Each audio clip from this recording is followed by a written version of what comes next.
अस्सलाम वालेकुम वरहमतुल्लाहि वबरकातुहू। सो कल हमने स्टार्ट किया एसेंशियल न्यूबॉर्न केयर। तो ऑब्जेक्टिव्स इसके हमने पढ़े थे एंड मैंने थारोली इस इमीडिएट केयर के बारे में बोला था। तो ऑब्जेक्टिव स्टार्ट होते हैं कार्डियो रेस्पिरेटरी फंक्शन से। जो फर्स्ट ऑब्जेक्टिव है वो है कार्डियो रेस्पिरेटरी फंक्शन, और जो सेकंड ऑब्जेक्टिव है वो है मेंटेनेंस ऑफ बॉडी टेम्परेचर। इसमें कंफ्यूजन था, किसी स्टूडेंट ने मुझे बोला, तो इसमें कंफ्यूजन था। जो कार्डियो रेस्पिरेटरी फंक्शन है ये भी एक ऑब्जेक्टिव है, ये फर्स्ट ऑब्जेक्टिव है। देन मैंने स्टार्ट किया function maintenance of body temperature. फिर उसके बाद जो थर्ड ऑब्जेक्टिव है वो है feeding establishment, and fourth infection prevention, fifth early detection of management of congenital disorders and so on. तो इमीडिएट केयर में हमने कल स्टार्ट किया था, मैंने थॉरोली उसमें बोला था इमीडिएट केयर। तो मैंने उसमें आप लोगों को अबगार स्कोर नहीं इंक्लूड किया, तो प्लीज आप अबगार स्कोर भी उसमें इंक्लूड कीजिए। तो उसमें मैंने कल पढ़ाया था clearing of airway, first point, and second मैंने डायरेक्ट में सेकंड पॉइंट पे गई, वो था केयर ऑफ कॉर्ड। लेकिन सेकंड जो यहाँ पे है वो है अबगार स्कोरिंग, या आप थर्ड भी बोल सकते हैं, किसी भी कोई भी पॉइंट मतलब नंबरिंग कुछ भी दे सकते हैं, लेकिन अबगार स्कोर आप इसमें इंक्लूड कीजिए। Care of cord, care of eyes, skin and body temperature maintenance, breast feeding establishment and initiation. तो आज हम स्टार्ट करेंगे प्रिपेयरिंग फॉर बर्थ।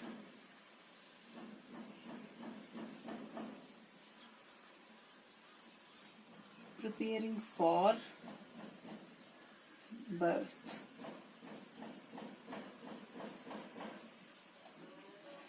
अब इसमें क्या देखेंगे, इसमें कंडीशन जो है, मतलब क्या मटेरियल अवेलेबल होना चाहिए, मतलब फॉर न्यूबॉर्न्स कौन से क्या क्या मटेरियल अवेलेबल होना चाहिए जब एक फीमेल को लेते हैं फॉर डिलीवरी। तो उसमें फर्स्ट पॉइंट जो है वो है, first point is to clean and warm towel for thermal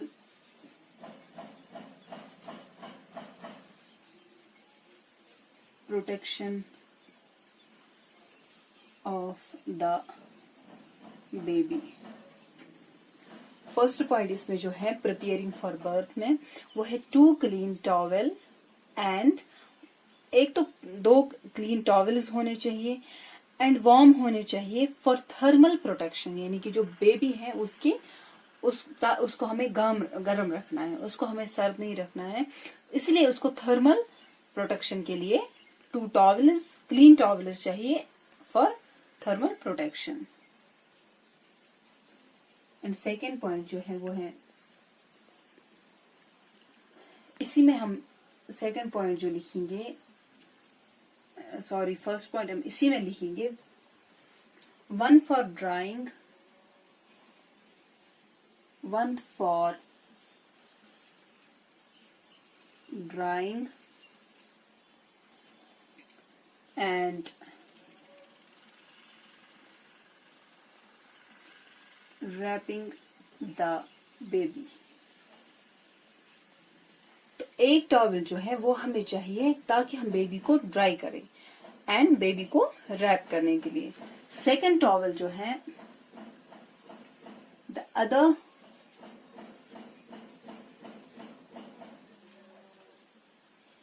for covering the newborn to prevent heat loss। एक टॉवल हमें ड्राइंग के लिए चाहिए एंड बेबी को रैप करने के लिए, एंड सेकेंड जो है सेकेंड टॉवल वो हमें कवर करने के लिए चाहिए ताकि जो बेबी है उसको हीट लॉस ना हो। ये फर्स्ट पॉइंट था। फर्स्ट पॉइंट में ये 2 सब टॉपिक्स थे, मतलब इसी के साथ है, ये फर्स्ट पॉइंट के साथ ही। तो अब सेकंड जो है इसमें वो है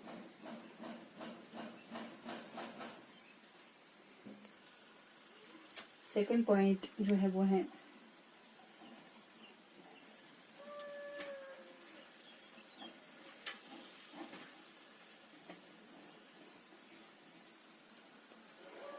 सेकंड पॉइंट, जो डिलीवरी रूम है उसमें टेम्परेचर एट लीस्ट 25 डिग्री होना चाहिए। टेम्परेचर जो है उस डिलीवरी रूम में जहाँ पे हम फीमेल को डिलीवरी के लिए ले जा रहे हैं वहां पे 25 डिग्री सेंटीग्रेड रूम टेम्परेचर होना चाहिए। एंड वहां पे क्या होना चाहिए, वहां पे कोई भी स्मेल, किसी टाइप की स्मेल या एंड रूम जो है वो स्टेराइल होना चाहिए।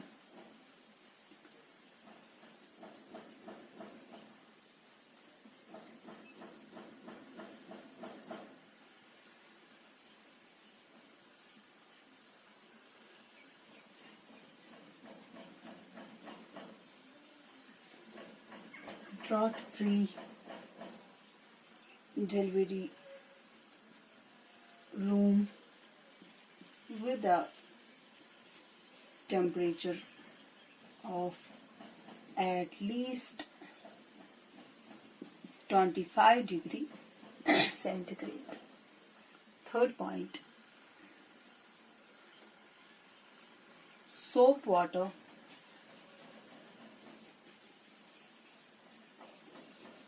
clean gloves, cotton,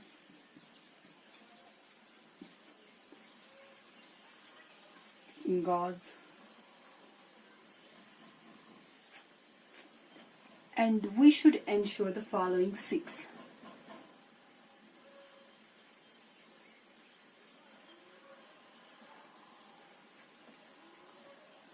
Clean gauze and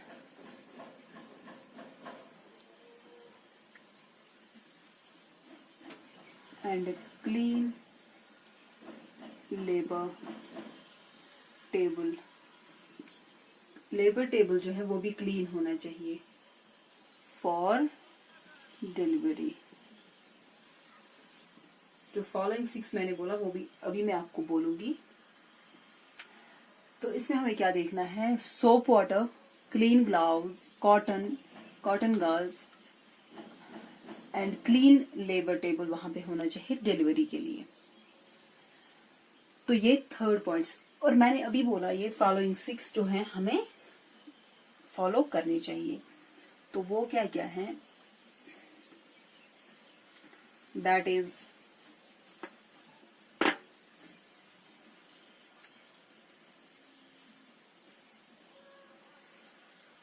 clean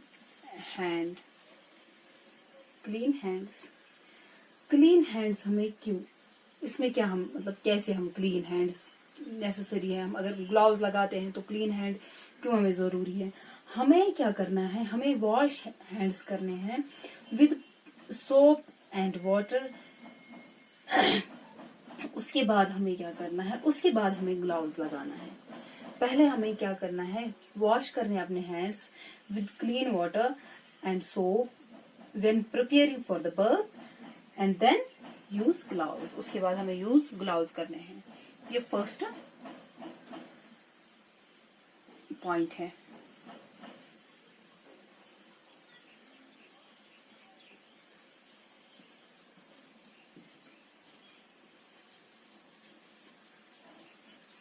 second point जो है वो है क्लीन कॉर्ड कट। उसमें क्लीन कॉर्ड कट, तो इसमें हमें क्या करना है,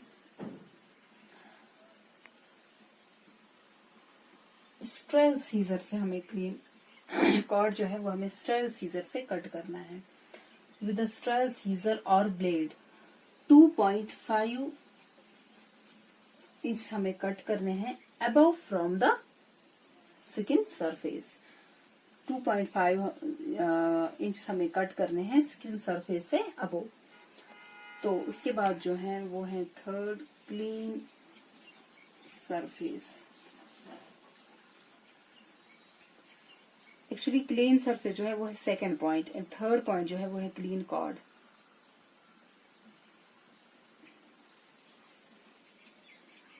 क्लीन सरफेस जो है वो भी क्लीन होना चाहिए बिफोर डिलीवरी।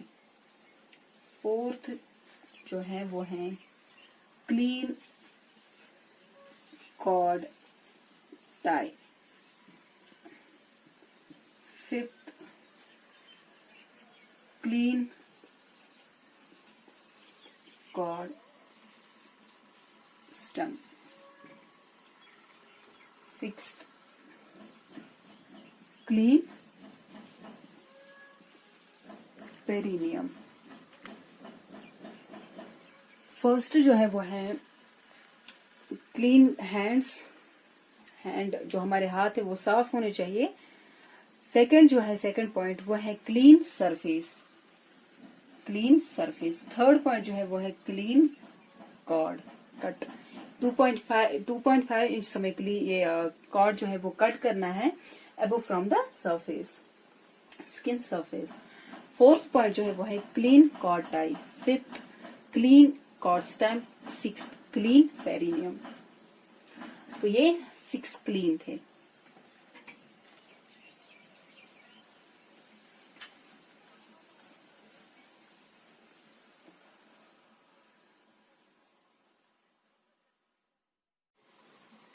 तो फोर्थ पॉइंट जो है वो है इसमें क्लीन डिलीवरी किट जो है वो अवेलेबल होना चाहिए। किस लिए अवेलेबल होना चाहिए? फॉर कॉर्ड केयर जो है उसके लिए हमें delivery kit, clean delivery kit available होना चाहिए। उसमें इंक्लूड क्या क्या होना चाहिए? कटिंग इंस्ट्रूमेंट्स उसमें इंक्लूड होने चाहिए for cord and clean cord ties. तो ये इंस्ट्रूमेंट्स इसमें बहुत ज्यादा जरूरी है। तो हम ऐसे लिख सकते हैं, a clean delivery kit for cord care should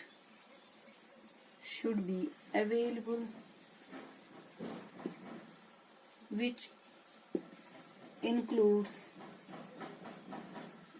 cutting instruments for cord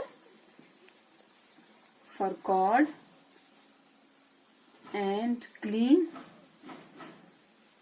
cord ties. तो ये फोर्थ पॉइंट था। फिफ्थ पॉइंट जो है इंशाल्लाह वो हम नेक्स्ट क्लास में स्टार्ट करेंगे। वीडियोस फिर अपलोड होने में थोड़ा प्रॉब्लम होती है, तो इंशाल्लाह वो हम नेक्स्ट क्लास में पढ़ेंगे। तब तक के लिए अस्सलाम वालेकुम, अल्लाह हाफिज।